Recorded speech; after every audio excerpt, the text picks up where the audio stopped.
আরে আরে আরে যা, পড়ে গেল তো। ভাবছো না এটাই কি হলো, দেখবে নাকি? তো চলো চলো আমার সাথে রান্নাঘরে।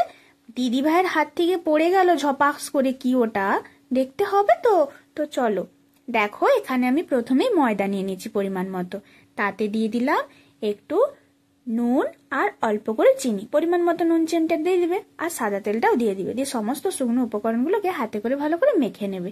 মেখে নিয়ে ময়দার মাঝখানটা ঠিক ফাঁকা করবে। করে দেখো প্রথমে দিচ্ছি হাফ চামচ খাবার সোডা, আর 1 চামচ দিচ্ছি বেকিং পাউডার।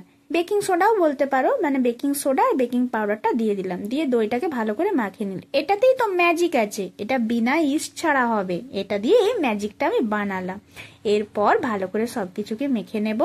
তারপর রুম টেম্পারেচারে রাখা যে জল, সেই জল, কোনো ঠান্ডা বা গরম জল দিতে হবে না। ওই জলটা দিয়ে অল্প অল্প করে মাখতে শুরু করব। মাখতে শুরু করতে একটু সময় লাগবে, যখন মাখবে তখন কিন্তু খুব তাড়াতাড়ি হয়ে যাবে না। তাই হাতে সময় নিয়ে একটু দোলে দোলে ভালো করে মাখবে। আর একটা কথা এখানে খেয়াল রাখবে, তোমাদের পরিমাণ মতো তোমরা ময়দাটা নেবে, সেখানে বেকিং সোডা আর বেকিং পাউডারটা একটু বাড়িয়ে কমিয়ে নিবে। আমি এখানে আমার পরিমাণ মতো নিয়েছি, 400 গ্রামের মতো নিয়েছি ময়দাটা। দিয়ে আমি ওই রকম ভাবে বেকিং সোডা বেকিং পাউডার নিয়ে ভালো করে মাখছি। দেখো এরকম ঠিক হাতের চাপ দিয়ে, তালুর হাতের চাপটা দিয়ে দোলে দোলে মাখতে হবে। যদি হাতে সময় থাকে তাহলে 30-40 মিনিট এরকম তেল বুলিয়ে রেখে দেবে। আর যদি সময় না থাকে তাহলে 10-15 মিনিট রাখলেই হবে। দেখো আমি 15 মিনিট রেখেছিলাম, কিভাবে ফুলে উঠেছে দেখো, কতটা আঙুলটা ঢুকে যাচ্ছে। এবারে বুঝতে পেরেছো কি ম্যাজিক আমি তোমাদেরকে দেখালাম? বিনা ইস্টের এই কুলচাটা আমি রেডি করব আজকে। দেখো আবার আমি ভালো করে দোলে নিচ্ছি, কেন যে বাতাসটা ছিল ওটা তো বের করতে হবে, তাই একটু সুন্দর করে দোলে নিতে হবে। দোলে নিয়ে তোমাদের যতগুলো মন চাইবে একটু মোটা মোটা করতে হবে, কারণ এগুলো রুটি বা পরোটার মতো পাতলা পাতলা হয় না, তাই একটু লেচিগুলো বড় বড়ই কাটবে। আর বেলবার সময়তেও একটু মোটা মোটা বেলবে, তাহলে খেতে ভালো লাগবে। খুব পাতলা বেলে দিলে ভালো লাগবে না।